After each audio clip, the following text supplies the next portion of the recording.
यह कहानी एक गरीब लड़की सुहानी की है जो अपनी विधवा माँ मीरा के साथ रहती थी। बचपन से ही सुहानी दिखने में बहुत ही ज्यादा सुंदर थी। जैसे जैसे वो बड़ी होने लगी उसकी सुंदरता में और चार चांद लगने लगे। उसकी माँ मीरा दुनिया वालों की नज़रों को जानती थी, इसलिए सुहानी को बुरी नज़रों से बचाने के लिए उसके चेहरे और पूरे शरीर को काले रंग से रंग दिया, जिससे सभी लोगों को लगता था कि वो एक बदसूरत और काली लड़की है। ऐसे ही एक दिन सुहानी नहा धोकर अपने बाथरूम से निकली। चूंकि उसकी माँ उस पे काला रंग उसके नहाने के बाद लगाती थी, लेकिन आज उसकी माँ को किसी आवश्यक कार्य से बाहर जाना पड़ा, जिससे उसके शरीर पर काला रंग नहीं लग पाया। तभी घर की डोरबेल बजी, किंतु काला रंग ना पुता होने के कारण वह दरवाजे को नहीं खोल सकती थी। बाहर वाला व्यक्ति बार बार डोरबेल बजाने लगा। सुहानी को कुछ समझ नहीं आ रहा था कि वो क्या करे। फिर हार कर उसने दरवाजा खोला। सामने बिजली का बिल बनाने वाला दीपक खड़ा था। सुहानी की खूबसूरती देखकर वो चौंक गया और बोला, वाह ऊपर वाले, इतनी सुंदर लड़की तो आज तक मैंने अपनी जिंदगी में नहीं देखी। सच में भगवान, आपने इसे जरूर बहुत फुर्सत से बनाया है। जी कहिए, किससे मिलना है आपको? दीपक एक बदमाश किस्म का लड़का था। आए दिन गुंडागर्दी और लड़कियों से छेड़खानी करता रहता था।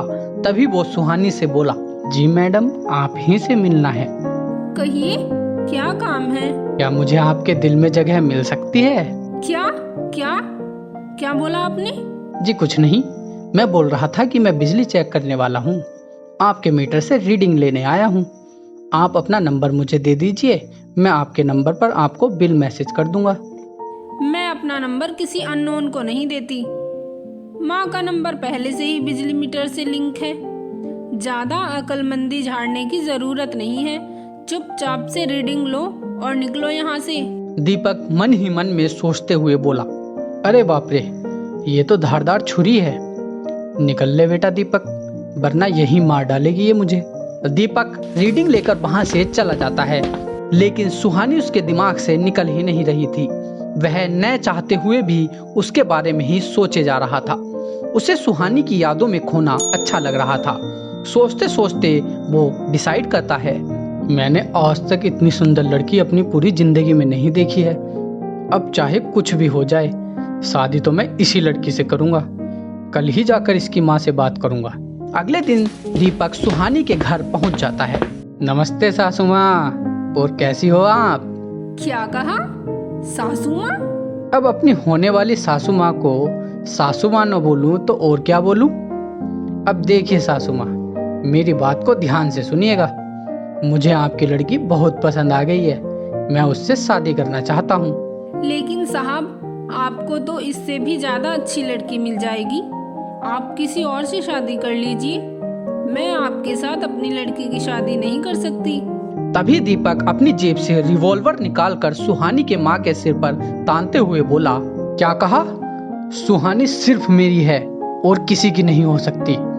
और बुढ़िया, अगर तूने मेरे होते हुए इसकी शादी किसी और से की तो यहीं तेरी समाधि बना दूंगा और फिर तेरी बेटी को उठा ले जाऊंगा और कर लूंगा शादी।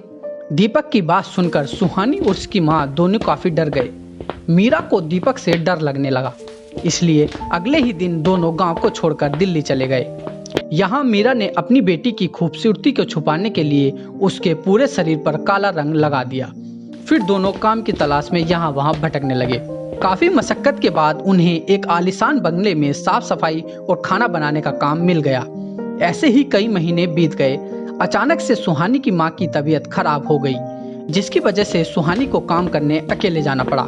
सुहानी को अकेला आता देख बंगले की मालकिन दिव्या बोली, क्यों रे कल्लो, आज तू अकेली आई है? तेरी माँ कहाँ रह गई? मेम साहब, मेरी माँ की तबीयत ठीक नहीं है, इसलिए वो काम पर नहीं आ पाई। हाँ हाँ, ठीक है ठीक है, जा जाकर थोड़े पकवान बना दे। आज मेरा बेटा शौर्य काफी दिनों के बाद घर आ रहा है। आज उसके पसंद का खाना ही बनाना है तुझे।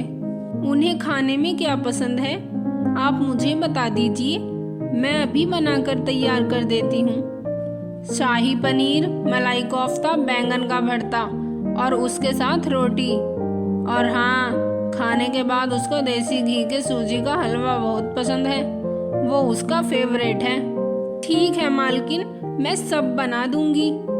सुहानी किचन में जाकर समय से सारा खाना बना लेती है। कुछ देर बाद मालकिन दिव्या का बेटा सूर्या घर पहुंचता है।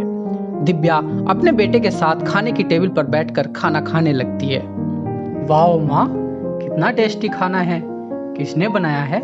इसी कल्लो ने बनाया है। कल्लो भले ही है, लेकिन खाना बनाने में एकदम एक्सपर्ट है। बहुत ही स्वादिष्ट खाना बनाती है। माँ, रंग से क्या होता है? इंसान की नीयत और उसकी सीरत साफ होनी चाहिए। सही है बेटा, अब तू अपनी माँ को सिखाएगा। लगता है काफी बड़ा हो गया। ऐसे ही कई दिन बीत गए। सूर्या मन ही मन सुहानी को चाहने लगा। तब अचानक एक दिन दिव्या का दूसरा बेटा दीपक घर आता है। सुहानी दिव्या के छोटे बेटे को देखकर चौंक गई, क्योंकि वह कोई और नहीं बल्कि वही बिजली चेक करने वाला दीपक ही होता है, जो उससे जबरदस्ती शादी करना चाहता था।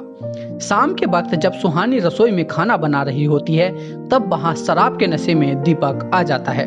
नशे की हालत में दीपक सुहानी के हाथ को पकड़ लेता है। तूने क्या सोचा, मेरी नजरों से बच जाएगी? मेरी नजर में एक बार जो लड़की बच जाए उसे मैं कभी नहीं भूलता, भले ही तू कितना भी काला रंग पोत ले अपने शरीर पर, मेरी नजरों से नहीं बच सकती तू। प्लीज मुझे छोड़ दो, मैं यहाँ से कहीं दूर चली जाऊंगी। भगवान के लिए मुझे छोड़ दीजिए। तभी वहाँ सूर्या आ गया। ये सब देख सूर्या आग बबूला हो जाता है और आते ही एक थप्पड़ दीपक को रख देता है। ये क्या बदतमीजी है? ऐसी हरकतें कब से करने लगा तू एक लड़की के साथ? तुझे तो भाई कहते हुए भी शर्म आ रही है। भाई, तुम नहीं जानते हो इस लड़की के बारे में। जो ये है वो ये दिखती नहीं है।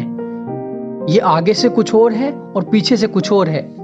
बकवास बंद करो और चलो अभी माँ को बताता हूँ तुम्हारी हरकतें। अगर तुम्हें मेरी बातों पर विश्वास नहीं हो रहा है तो इस लड़की को एक बार नहाकर आने के लिए बोलो, तभी इसका असली चेहरा सबके सामने आ जाएगा। सुहानी, ये सब क्या हो रहा है? मेरा भाई तुम्हारे बारे में ऐसा क्यों कह रहा है? आखिर क्या राज है तुम्हारा, बताओ तो जरा। सूर्य की बात सुनकर सुहानी तुरंत बाथरूम में नहाकर सूर्य के सामने आ गई। सुहानी को देखते ही सूर्य को अपनी आंखों पर यकीन ही नहीं हुआ। तभी वहां दिव्या भी पहुंच गई।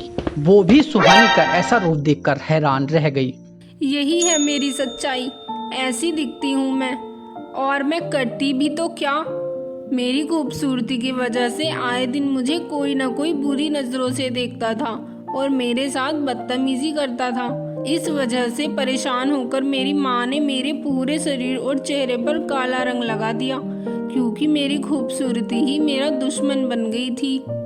अगर ऐसा था तो तुम पुलिस में जाकर उन लोगों के खिलाफ कंप्लेन करती और पुलिस से मदद मांगती। देश का प्रशासन सबकी मदद करता है। हाँ, मैंने पुलिस की मदद भी ली थी, लेकिन अगर पुलिस भी मेरे साथ वैसा ही व्यवहार करे तो मैं क्या करती? आखिर मेरी माँ मुझे किस किस से बचाती फिरती। आपके छोटे भाई दीपक ने भी मेरे साथ वही सलूक किया जो बाकी लोग करते थे। इसने जबरदस्ती मेरी माँ की गर्दन पर पिस्तौल रखकर मेरे से शादी करनी चाहिए। सुहानी की बात सुनकर दिव्या की आंखों में आंसू आ गए। रो मत बेटी, मैं समझ सकती हूँ माँ का दर्द क्या होता है। उन्हें तुम्हें अकेला इतना बड़ा करने में कितनी मुश्किलों का सामना करना पड़ा होगा। मैं जानती हूँ इस जालिम दुनिया को। हिम्मत मत हारो बेटी, सब ठीक हो जाएगा। सुहानी, तुम्हारी सच्चाई तो अब सामने आई है, लेकिन मैं तुम्हें और तुम्हारे सच्चे दिल को तब से ही चाहता हूँ जब से तुम काली दिखती थी। मुझे कोई फर्क नहीं पड़ता तुम सुंदर हो या बदसूरत, मैंने तुम्हारे नेक दिल से और सच्चे मन से प्यार किया है। इसके बाद सुहानी की सूर्य के साथ धूमधाम से शादी हो गई। वहीं दीपक को एक लड़की के साथ जबरदस्ती करने और मानसिक हानि पहुंचाने के लिए बिजली विभाग की नौकरी से हाथ धोना पड़ा। उस दिन के बाद से सुहानी को कभी भी अपनी खूबसूरती को छुपाने की जरूरत नहीं पड़ी और सभी लोग एक साथ मिलकर खुशी खुशी रहने लगे। तो दोस्तों, आपको हमारी ये कहानी कैसी लगी हमें कमेंट सेक्शन में लिखकर जरूर बताएं। कहानी अगर अच्छी लगी हो तो दोस्तों और रिश्तेदारों से शेयर करें। और अभी तक अगर आपने हमारे चैनल को सब्सक्राइब नहीं किया है तो प्लीज़ हमारे चैनल को सब्सक्राइब कर लें और बेल आइकन को भी दबा दीजिए ताकि हम आपके लिए आगे भी ऐसी मज़ेदार कहानियाँ लाते रहें। तो दोस्तों, हम मिलते हैं अगली कहानी में, तब तक के लिए इजाज़त दीजिए। धन्यवाद।